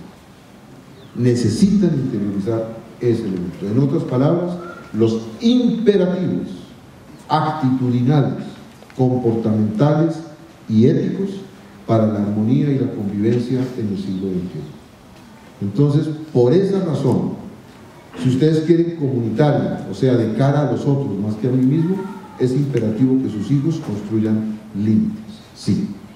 Pero la segunda razón es de cara a ellos, y esa sí es terrible, y se las quiero poner de presente, porque pocos se la han pillado, y es el cuento de la necesidad que tienen los niños contemporáneos de construir patrones de autorregulación mucho más fuertes de los que tuvieron los niños de antaño. ¿Por qué? Porque resulta que estamos viviendo, dentro de esa revolución que les hablé al principio, una situación inédita en el mundo. Es la primera vez que los padres no pueden acompañar a sus hijos en la calle. ¿Se acuerdan de esa propaganda que decía, ¿sabe usted dónde están sus hijos a esta hora? Bueno, esa pregunta era pertinente y factible hace 15, 20 años. Hoy en día no lo es. Porque hoy en día los padres no pueden saber dónde están sus hijos en la calle. Porque la calle contemporánea es internet. ¿Sí? Y ustedes no los van a acompañar ahí. ¿Sí? Hace 15, 20 años uno sabía dónde estaba el hijo. Papá, voy a jugar fútbol. ¿Dónde? Aquí enfrente. Uno abrió la ventana, ahí está, sí, perfecto. No, en el parque de al lado. Entonces uno llamaba, oiga, que mi hijo está allá, sí, aquí estaba, metió un gol. Gracias, uno sabía dónde estaba su hijo. El mundo, la calle contemporánea es internet. Y en internet, en la calle contemporánea, sus hijos van a estar solos, sin ustedes. ¿Que existen ayudas parentales para los computadores? Claro, por supuesto, úsenlas, conózcanlas, de verdad apóyense en ellas, sin lugar a dudas, no tiene discusión. Pero a pesar de eso, es una realidad que cada vez más, y en la medida en que crecen con mayor razón, sus hijos van a estar solos ahí. Porque si ustedes creen que van a seguir a sus hijos en la nube, pues váyanse de la nube, eso no va a pasar. ¿Sí? Por más ingeniero electrónico que usted sea, ya no hay riesgo que usted le dé un brinco a ese muchachito en tecnología en la nube, eso no va a pasar. ¿Sí? Los niños van a estar solos en la nube. Entonces, ¿quién es el que los va a defender ahí solitos en la nube? Claro que hay quien los va a defender. ¿Quién los va a defender? Él mismo. Él. Si él interiorizó que lo que hay que hacer, hay que hacerlo, y lo que no se puede hacer, no se puede hacer. Y este es un ejemplo concreto de un niño que ya ha interiorizado que cuando en la pantalla ves aparecer algo que te produce miedo, o te produce asco, o te invita a cosas inapropiadas, eso no es para ti. Punto. Se acabó. Y entonces ese niño hace dos cosas. Le tapa los ojos al hermanito y mete el berrido, ¡papá! Y usted llega y mira qué hace con eso. Porque hay muchas cosas para hacer. La primera impulso es apagar, no necesariamente sea eso. Infórmense sobre qué es lo que hay que hacer. Hay una página de papás, www.teprotejo.org, en donde los padres tienen información sobre qué hacer cuando eso pasa. Entonces hay muchas cosas para hacer. Pero en este capítulo lo que nos está interesando no es lo que ustedes tienen que hacer, sino el cuento del niño. Entonces, necesitamos que el niño construya autorregulación. Por esa razón, porque es que estamos viviendo una paradoja increíble. Y es que nunca jamás en la historia tuvimos tanta necesidad de que los niños construyeran autorregulación. Y nunca jamás en la historia tuvimos tantos niños tan severamente desregulados. Esa es nuestra paradoja. No es de extrañar que tengamos los problemas que estamos teniendo. Por esa razón necesitamos que el niño construya límites. ¿Qué más metemos en sus mochilas? Conciencia ecológica. Vital.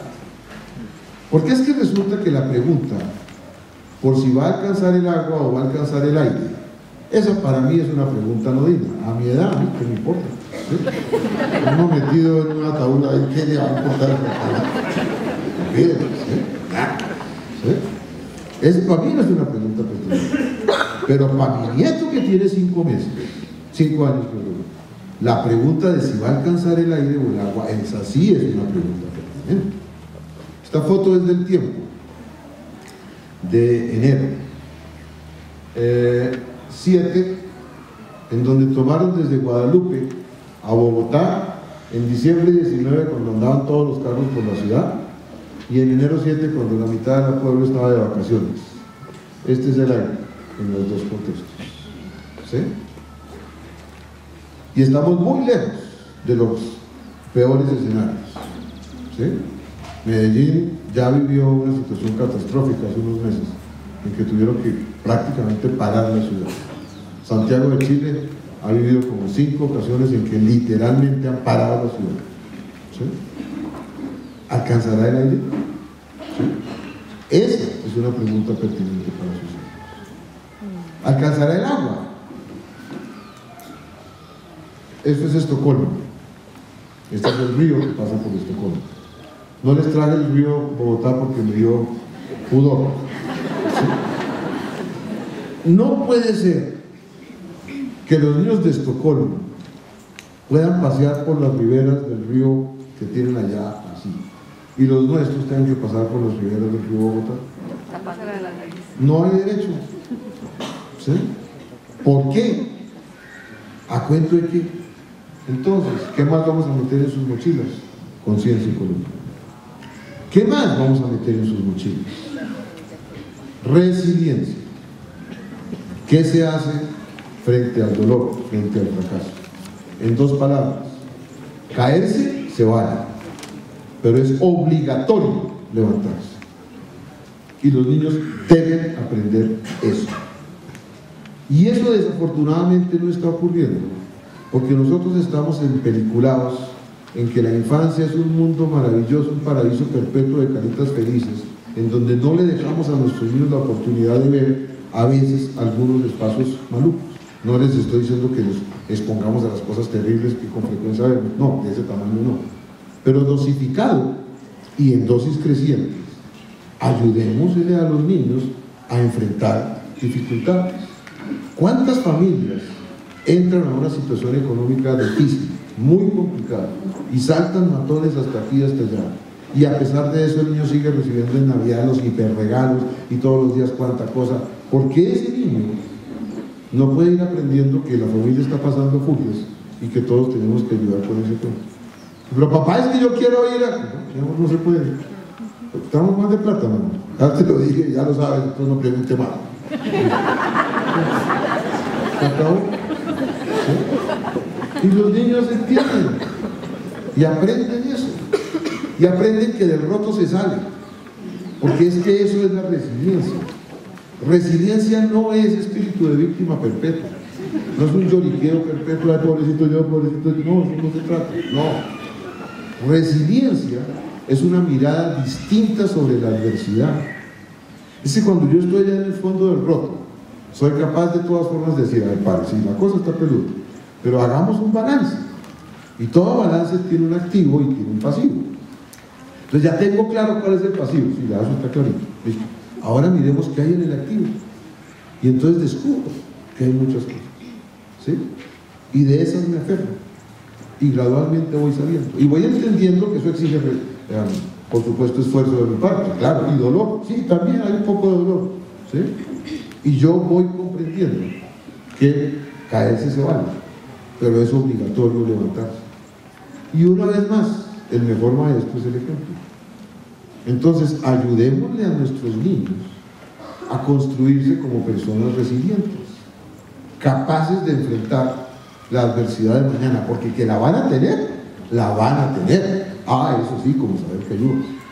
¿Sí?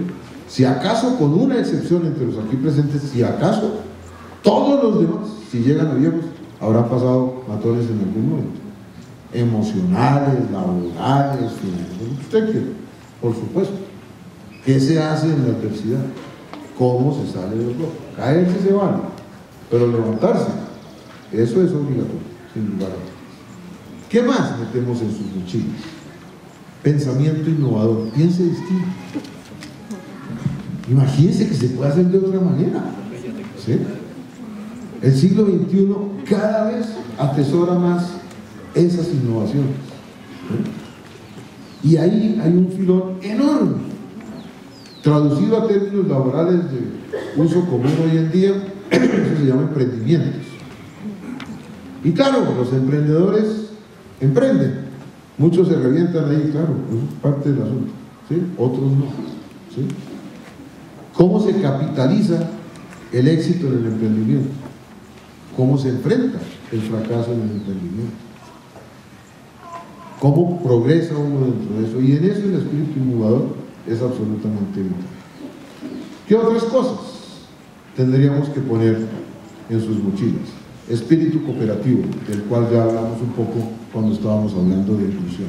Sí, sin lugar a dudas. ¿Sí? Porque como dije antes, el siglo XXI no será competitivo, el siglo XXI será cooperativo fundamentalmente. Darwin tenía razón, o eso creemos, efectivamente. El débil, el que no se adapta, perece. Así es, sí, eso es cierto.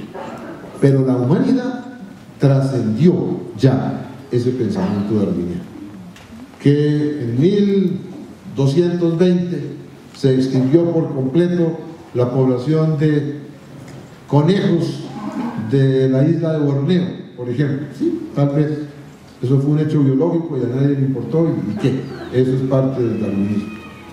Pero que en este momento se extingue por completo la población humana en tal sitio, eso no es aceptable para nosotros.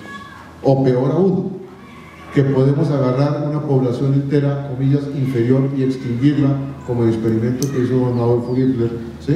Eso no es aceptable para nosotros.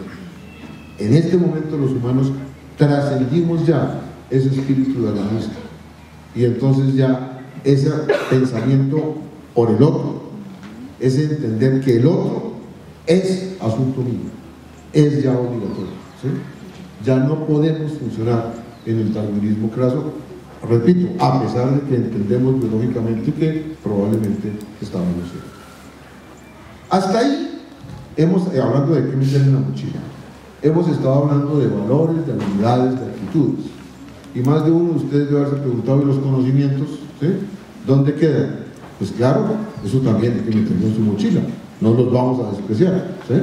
Ya les dije que el siglo XXI ya no está tan enamorado del conocimiento como lo estuvo el siglo XX, pero eso no quiere decir que podamos tirarlo al río Bogotá. No, claro que no. Conocimientos, sí. ¿Cómo cuáles? Por supuesto, el aprendizaje de la lectoescritura, claro, sin lugar a dudas. Sigue siendo un elemento central, vigorosísimo, todo lo que quieran, bueno, sí, sin lugar a dudas. Sin embargo, con demasiada frecuencia, seguimos arrastrando imaginarios sobre la lectoescritura que traemos del siglo XX. ¿Sí? Como por ejemplo el cuento ese de la posición erguida, ¿sí? De la pinza trípode, de la caligrafía perfecta, etcétera, etcétera, etcétera, ¿sí? Y ese cuento solamente se lo comieron estos señores, ¿sí?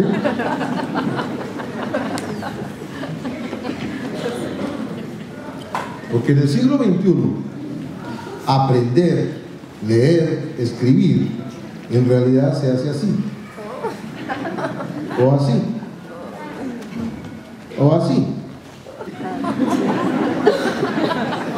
o así, o mejor aún, así, ¿sí? Y entonces, ¿qué sentido tiene seguir obligando a nuestros niños a todas esas sesiones de tortura perpetua del siglo XX? Algo que ya no. Es más, el mismo cuento, que para inclusive nosotros los neurólogos es una cosa poderosísima, de la destreza manual, se habla de diestros y zurdos, y de eso, mejor dicho, lo que usted quiera, ¿sí? En este aparato no, obviamente ustedes lo saben, pero si usted me presta su celular, ¿me presta su celular? Cualquiera, un celular.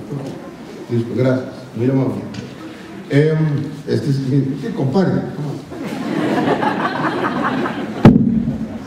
Míralo tan terrible. De aquí, acá.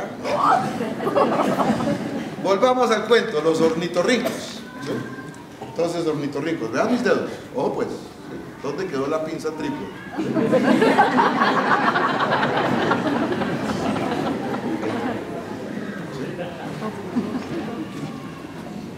Muchas gracias, muy bonitos aparatos. Celular.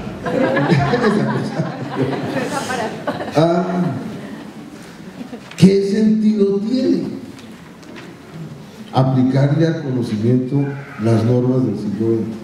Y si algo faltaba, por supuesto, repito, pues llega la tecnología, ¿sí?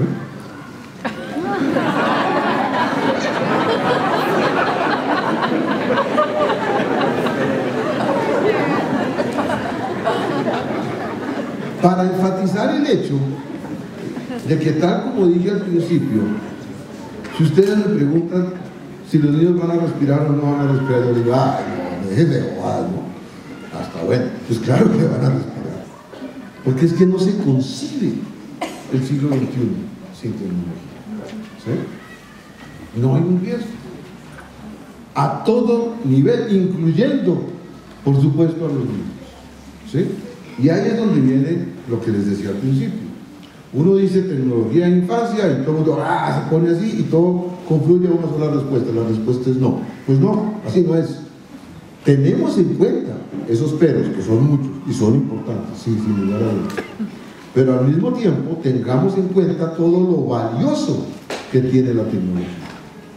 Y vengan, les voy a soltar una frase que es bastante retadora. Aún no la hemos elaborado suficiente, se los advierto de una vez, todavía está en borrador y tal vez de pronto me devuelva en el futuro.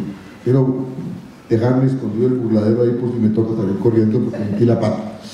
Pero a pesar de ese riesgo, se las voy a contar. En lo que parece que todo el mundo está de acuerdo es número uno, si va a haber tecnología, debe estar muy supervisada por los padres, ¿sí? Número uno. Número dos, la etapa de la vida, o mejor, se los planteo a título de pregunta. ¿Cuál es la etapa de la vida en que los niños aprenden a mayor velocidad, interiorizan a mayor velocidad? Y les doy 3 opciones para escoger. ¿Sí? ¿A los 2 años? ¿A los 10 años? ¿O a los 18 años? Si les pongo esas 3 posibilidades, ¿cuáles escogen ustedes? Los 2, por supuesto. ¿Sí? Todo el mundo sabe que cuanto más chiquito, más rápido se interiorizan las cosas. ¿Sí? Si solamente tomamos esos 2 elementos en cuenta, hay más, pero si solamente tomamos en cuenta esos 2 elementos, ¿cuál es la edad en la que los niños están más vigilados de manera natural, donde no hay que forzar la vigilancia, sino en que están más vigiladas de manera natural? ¿Los 2, los 10 o los 18? Los 2, obviamente. ¿Y cuál es la edad en que aprenden más rápido? Los 2, por supuesto. Entonces, ¿cuál es la mejor edad para empezar a exponer a los niños a la tecnología? Déjame, no diga nada. Les repito, me puedo devolver, porque hasta ahora está en borrador, ¿sí? Pero tal vez está llegando el momento de cambiar el paradigma, ¿sí? Porque por lo menos en las, comillas, pruebas preliminares que hemos andado haciendo, pues evidentemente un niño lo aprende así. Y se los pongo con un ejemplo más fácil de entender: el televisor, ¿sí? Usted agarra un niño de 3 añitos, ¿sí? Y el cuento de a qué hora se apaga el televisor.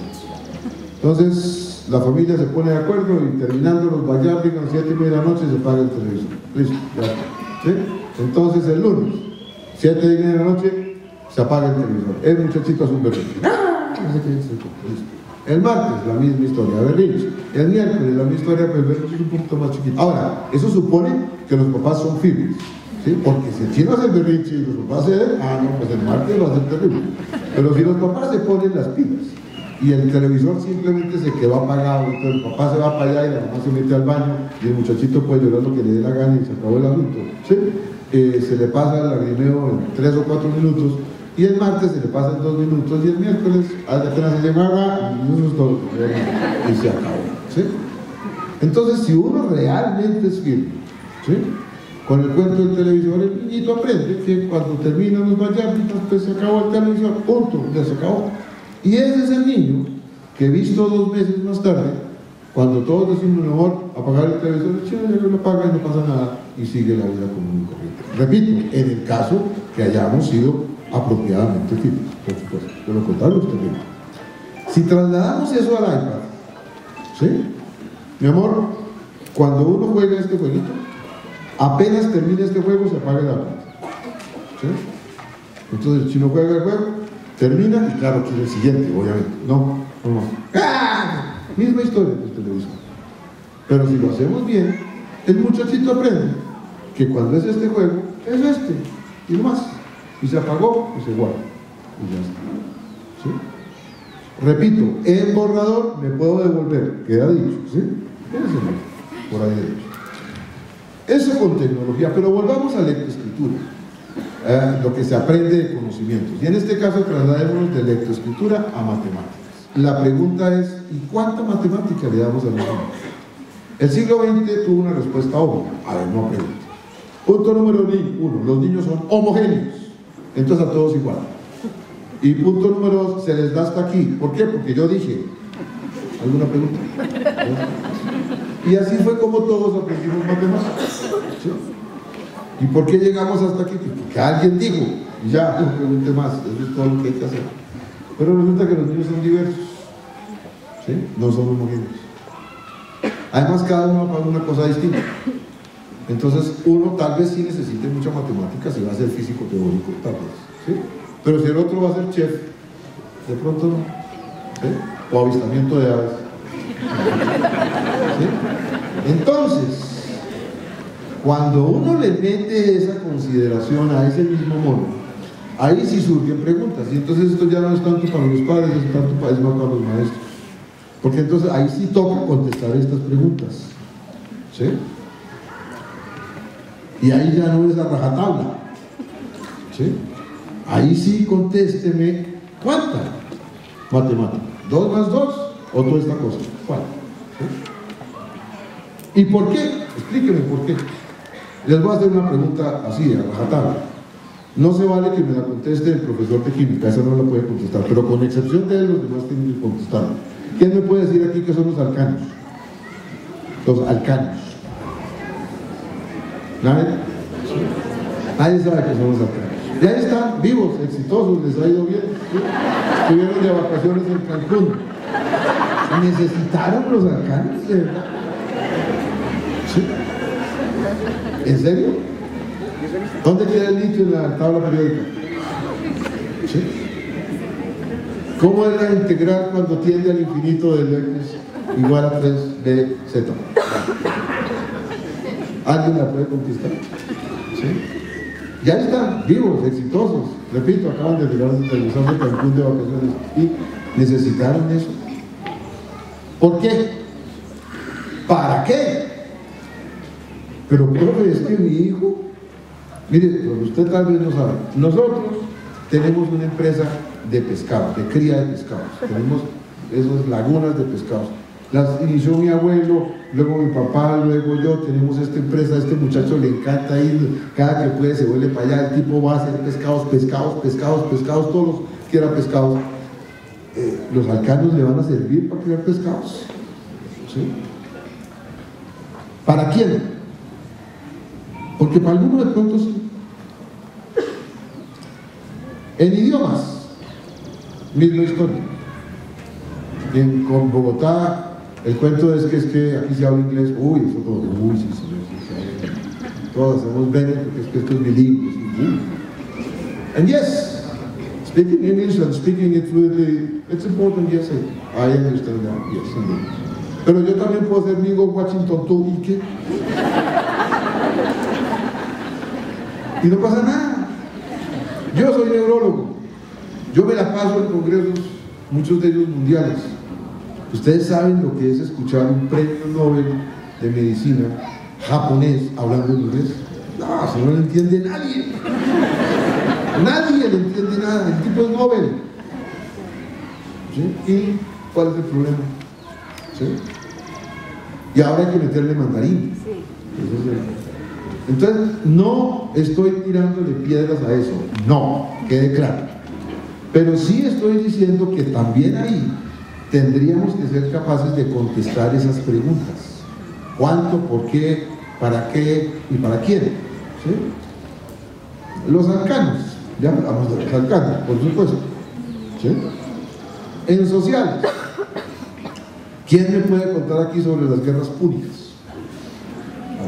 ¿Sí? ¿Quién me puede hacer una explicación detallada de las guerras púnicas y su influencia en el desarrollo posterior de la democracia? Nadie. ¿Y como para qué? ¿Sí?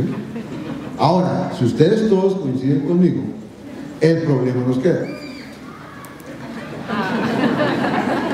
¿Qué hacemos con el telepadre? Podríamos seguir, pero el tiempo se fue, claro. Y entonces terminemos con redefiniciones. Y claro que eso nos obliga a redefiniciones. Esto no se puede quedar en un discurso. No. Porque a sus hijos sí les va a amanecer el año 2027. Sí. Y lo que les pase entonces va a ser resultado de lo que ustedes hagan ahora. El futuro no llega, el futuro se construye, no se les olvide eso. Entonces no se vale que en el 2027 le diga, ay, es que yo no sabía, así no se vale. No. ¿Qué redefiniciones concretas, reales, hoy tenemos que hacer en bien de nuestros hijos? Por supuesto, eso pasa por entender que la escuela tiene que cambiar. Claro, mucho, en muchos sentidos. Sí, créanme que las escuelas están cambiando. ¿Y por qué se los enfatizo tanto? Porque lo que yo me he encontrado es que la principal talanquera que tienen las escuelas para cambiar todo lo que quisieran cambiar son los padres. Porque entonces le llegan con la revista Dinero, vea, esto es lo que dice del puesto del colegio en el ICFES, ¿sí? Y entonces, ¡wow! Y cada que el colegio se cranea una cosa espectacular, no, ¿qué tal que eso? ¿Sí? Entonces, la escuela tiene que redefinirse, sí, y lo está haciendo genuinos esfuerzos por redefinirse. Que le faltan cosas, sí, que hay cosas todas chonetas, pues sí, eso es verdad, pero en líneas generales la escuela se está redefiniendo. Número uno. Número dos, entendamos que el siglo XXI tiene para sus hijos muchas opciones de proyectos de vida. Por eso les exigí que se llevaran esa palabra y adquirieron el compromiso conmigo de repetirla por lo menos 4 veces al día de aquí hasta que sus hijos lleguen a la mayoría de edad, ¿sí? Porque entendamos que hay muchas opciones para sus hijos, no una sola. Cuando uno lo entiende así, el panorama que se abre es enorme, ¿sí? Para los maestros, la pregunta que con frecuencia hace un maestro es: listo, yo le jalo a la diversidad todo lo que usted quiera, pero entonces si yo le jalo a la diversidad, lo que eso quiere decir es que si Pedro, Juan y María son diferentes, yo, único maestro, único en esta aula, tengo que enseñarle una clase a Pedro, otra clase a María y otra clase a José. ¿Eso cómo se hace? Bueno, ya hay cómo se hace. Una de esas técnicas se llama diseño universal del aprendizaje, que es la que está aquí reseñada, que presenta, que ya tiene establecido cómo se hace eso, de tal manera que el maestro pueda ayudarse en entender cómo se maneja el qué del aprendizaje y el cómo del aprendizaje, y de esa manera se pueda posibilitar. 2. ¿Qué otra redefinición tendríamos que hacer? Inclusión. Profundizar cada vez más, disculpen, profundizar cada vez más en la estrategia de la escuela inclusiva. Colombia tiene una de las legislaciones más adelantadas en el mundo sobre educación inclusiva, pero sin embargo tenemos que aguantar todos los días las talanqueras que los palos de rueda que la sociedad con frecuencia le pone a los esfuerzos de inclusión. La inmensa mayoría de esas talanqueras vienen de concepciones erradas, ¿sí? De lo que ahora se llaman posverdades, que son mentiras, ¿sí? Pero que desafortunadamente bloquean o retardan un poco el proceso, ¿sí? La inclusión le cambia la vida a todos, pero especialmente le cambia la vida a los niños que no tienen problemas, ¿sí? Nosotros acompañamos al Colegio Santa María durante 7 años en la implementación de la estrategia de la inclusión. Hace 2 años, una de las niñas que se graduaba en ese colegio, hoy estudia Derecho, esa niña hizo su proyecto de grado sobre la inclusión, y de ese proyecto les traigo únicamente la diapositiva con la que ella lo presentó. Si ustedes vieron ese proyecto, se iban las patas. Fue de tal tamaño que yo le pedí a ella que me acompañara. A mí me han invitado a Cartagena al Congreso Nacional de Pediatría a presentar el tema de inclusión, ¿sí? Y quien presentó el tema de inclusión en Cartagena, en el Congreso Nacional de Pediatría, fue ella, Gabriela, ¿sí? Y ustedes vieron, eso era como Jesús entre los doctores. Solo para decirles que cuando a los niños se les da esa oportunidad, los niños se encuentran en un mundo absolutamente maravilloso. No tenemos tiempo para revisar su trabajo, pero no puedo dejar de reseñarlos. ¿Qué otras cosas tendríamos que redefinir?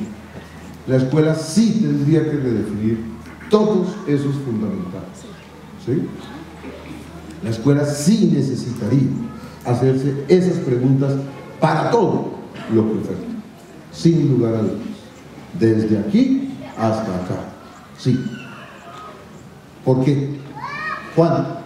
¿Para quién? ¿Y para qué? ¿Sí? Y debiéramos ser capaces de contestar eso, ¿sí? No hay lugar a dudas. Y eso lleva aparejado la necesidad de capacitación de los maestros.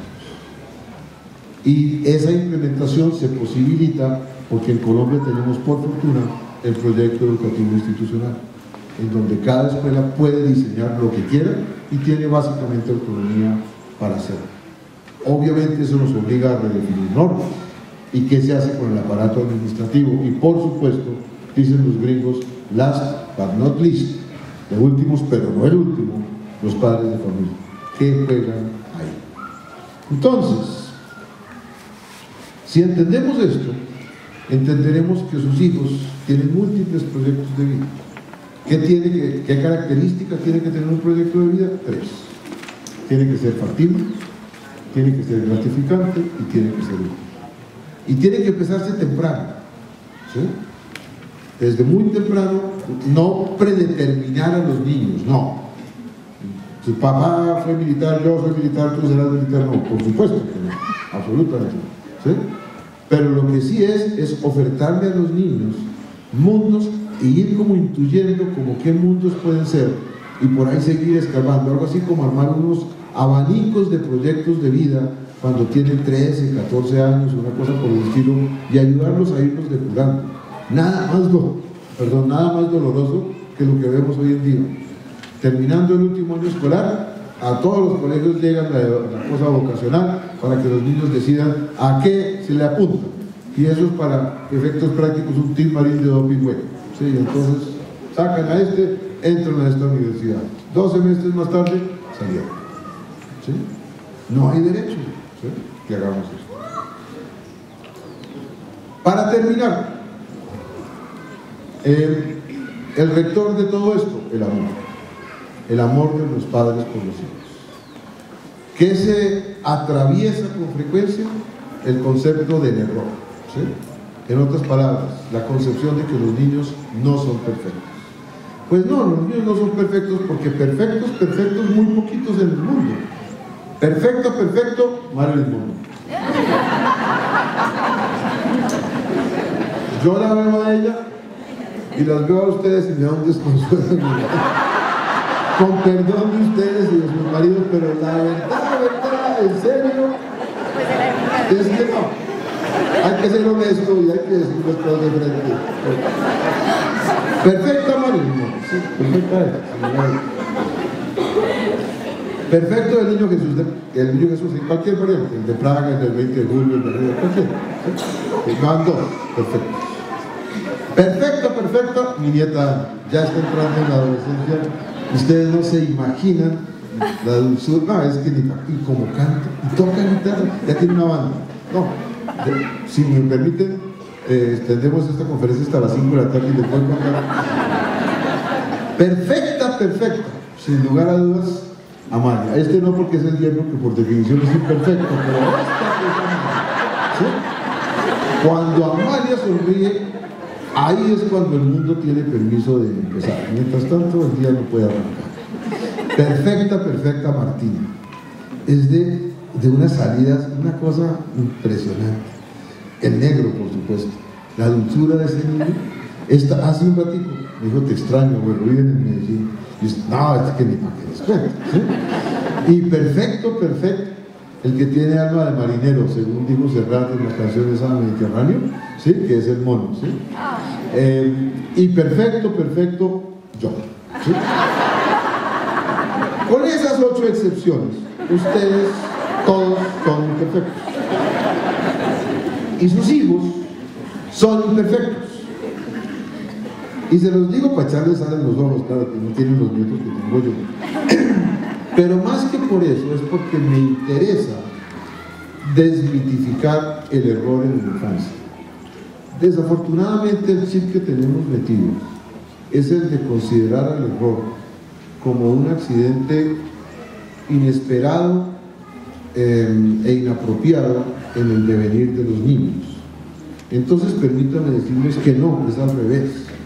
El error es consustancial a la infancia.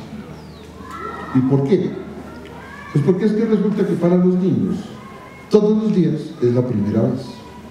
Y si yo le pregunto a usted cómo fue la primera vez que, lo que usted quiera, la primera vez que prendió el computador, que me dejó el carro, que se metió a la cocina, que hizo un reporte para su jefe, la primera vez que invitó a alguien a bailar, ¿cómo le fue la primera vez? ¿Cómo le fue? Pues mal. ¿Y por qué le fue mal? Pues porque era la primera vez. Pues resulta que para los niños todos los días es la primera vez. Porque cuando usted ya sabe contar, ya no. Ahora dime cuánto es 2 más 3. Y cuando usted llega con el cuento de cuánto es 2 más 3, ahora hay que multiplicar, ¿sí? O elevar al cubo, ¿sí? Y todos los días es la primera vez. Como consecuencia, el error es consustancial a la infancia. Esto no es una apología del error, no. Esto no quiere decir que dejemos el error tal cual, o peor aún, que lo contestemos. Claro que no, sin lugar a dudas. Pero administremos el error sin la sensación de pánico con la que lo solemos administrar. Entendamos que es apenas natural que los niños se equivoquen. Corrijamos, por supuesto, ayudemos, por supuesto, guiemos, por supuesto, pero sin ese sentido de pánico con que con frecuencia lo hacemos, porque les repito, perfecto, nosotros 8, y ustedes, pues nada. Y ya para cenar, ahora sí, ¿y qué hacemos con el telepático? Pues hay 2 opciones. La primera, por supuesto, es sacarle la lengua, ¿sí? Y ya muchos lo han hecho. Ya hay más de un colegio que le hace explícito a los padres que buscan el colegio que ese colegio no le anda haciendo veñas a ICFES, que el colegio está interesado en el bienestar de los niños y que eso a veces significa que a algún niño le va mal en el ICFES y que eso no les quite el sueldo. Eso es una posibilidad, ya no. Pero los que se quieren quedar todavía dentro de ese esquema y saltar al vacío, pues no es algo atractivo. Pues acuérdense que lo que pasa es que tenemos muchos conceptos equivocados en torno a eso. Para empezar, el ICFES mismo ofrece herramientas por las cuales ese niño con dificultades no pesa contra el colegio. Este es el decreto tal del 22 de julio del 2014 en el ICFES, en donde se hace explícito que se excluyen de forma independiente para cada una de las 5 pruebas hasta el 20% de los puntajes más bajos de estudiantes para efectos del cálculo del colegio. En otras palabras, si un colegio, dentro de los 100 niños que gradúan, digamos que son 100, 20 tienen ese ICFES espantoso, esos 20 no pesan contra el colegio. No lo digo yo, ahí está. Entonces hay muchas cosas que sí existen, y esto es para desmitificar el cuento de que no podemos hacer las cosas que hay que hacer porque es que hay talanqueras que nos lo impiden. Y que ¿cómo vamos a hacer entonces con eso? ¿Qué hacemos con el telepadre? Pues eso. Total, esos son sus hijos. Ellos verán esos horizontes, ellos construirán esos mundos, ellos disfrutarán esos mundos o los padecerán, según sea el caso. Y no tengo la menor duda de que les esperen horizontes absolutamente maravillosos. Pero para que eso sea verdad, se necesita que ustedes, los padres, sean capaces de entender que sus hijos no van a vivir en el pasado. El mundo que ustedes construyeron, ese se va, y a sus hijos les toca otro. No pretendan esclavizarlos a unos mundos que se pueden. Ellos se los agradecen. Muchas gracias. Yo también.